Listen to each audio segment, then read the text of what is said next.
As a myself, my registration is over 156291.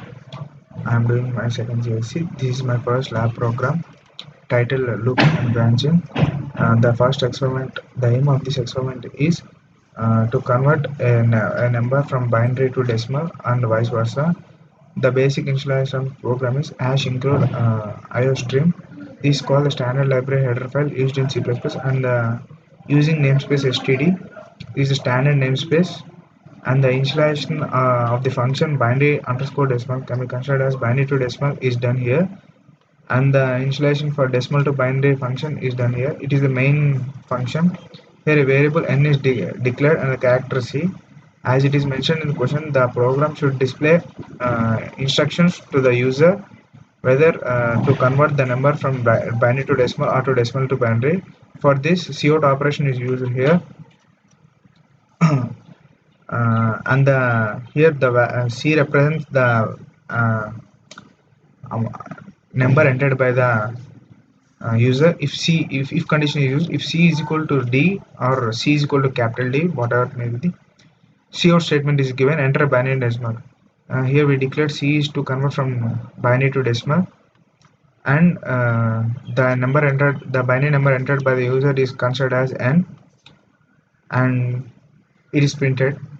If C is equal to B, then the user want to convert from decimal to binary. The number is taken in n, and it is printed. This is the function to convert decimal to binary. Here the variables are declared as rem means remainder, and I is equal to 1 and binary is equal to 0. When we come to remainder is equal to n modulo 2. Here n represents the quotient. Here binary is equal to binary plus remainder into I. Here we used I is equal to I into 10, because when the loop runs for the first time, the value of I should be multiplied with 10. When the loop runs for the second time, the value of I is multiplied with 10 power 1. When the loops runs for the third time, the value of I is multiplied with 10 power 2, and it's so on. It means every time when the loop runs, the value of I should be multiplied by 10 power n times. I mean 10 power m times. For the every time when the loop runs, the value of n, I mean the quotient is reduced by 2 times, that is equal to n is equal to n by 2, and the quotient at a certain point of time n value reaches 0. At the time the loop is terminated and the binary value is returned.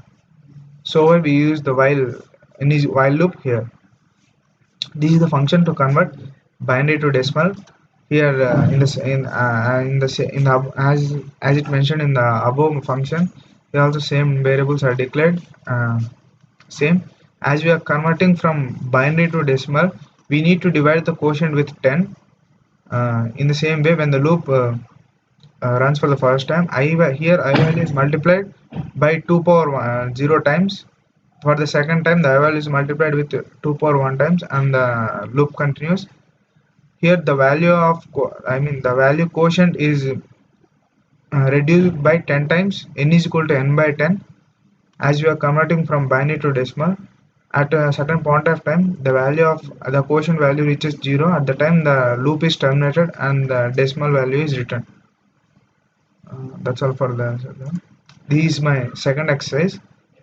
This the application the binary to the application of this program is used in calculators and some arithmetic operations. The aim of this program is to calculate the wages for the workers who worked for the number of hours. When the user entered the number of hours, the program should display the total cost for the workers. Here the installation is done as include iostream, and the standard namespace is used. Here the program displays the program prompts the user to enter the number of hours. Here the variables are declared as MNI, POL, and the hours entered by the user is taken as N. N is store hours. As it is mentioned in the question that a day consists of only 8 hours, the total hours entered by the user should be taken and divided by 8 so that we can calculate the number of days. The question also states that the amount should be calculated for even for extra hours. So for finding the extra hours, we need to calculate. I initialized a variable called O. N modulo 8 gives me the extra hours done by for each day. For each day, the cost for one worker is 200 rupees. For extra hours, for each extra hour, the cost is 40 rupees. So when I add, I for the calculation of payment for a day, I calculated I is equal to m into 100. Here m represents the total number of days. For one day, the cost is 200 rupees. So I gives me the cost of days, and P gives me the payment for extra hours. When I add these both, I will get the total cost, and CO statements are given for the output, and the value is written.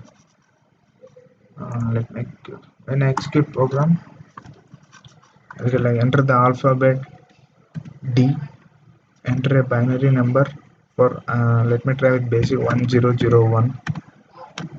When I type 1001, it gets 9 in decimal. Terminate this. When I run it again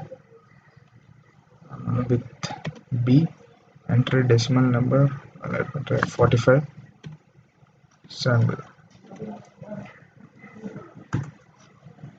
Let me run the program. Number of hours 156.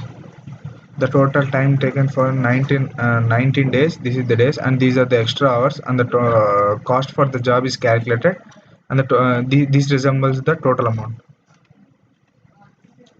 Thank you.